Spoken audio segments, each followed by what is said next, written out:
Mayroon ng alternatibo para sa mga gustong kumita ng dolyar pero ayaw iwan ng pamilya para mag-OFW sa ibang bansa.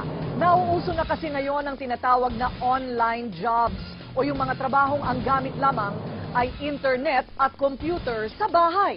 Nagpapatrol, TJ Manoto.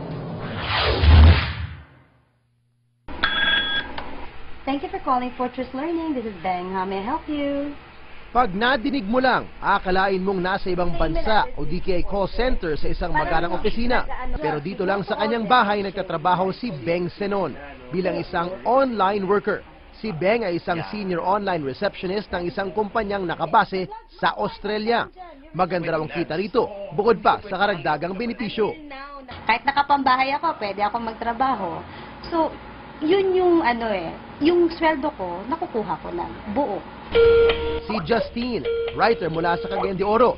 Nagugustuhan naman ang De Oras o di kaya The Project ang swelduan na US dollars pa. There are projects where I paid per hour. There are also projects where I'm paid per project. Ayon sa Dole, dumadami na at nauuso na ang mga online jobs na magandang alternatibo sa mga hindi makahanap ng gusto nilang trabaho dito sa bansa at ayaw namang iiwan ng pamilya para maging OFW. Mula $3 hanggang $12 per hour ang swelduhan ng mga online workers. Sa 8 oras sa isang araw, halos 20,000 hanggang sa 78,000 kada buwan ang pwedeng kitain.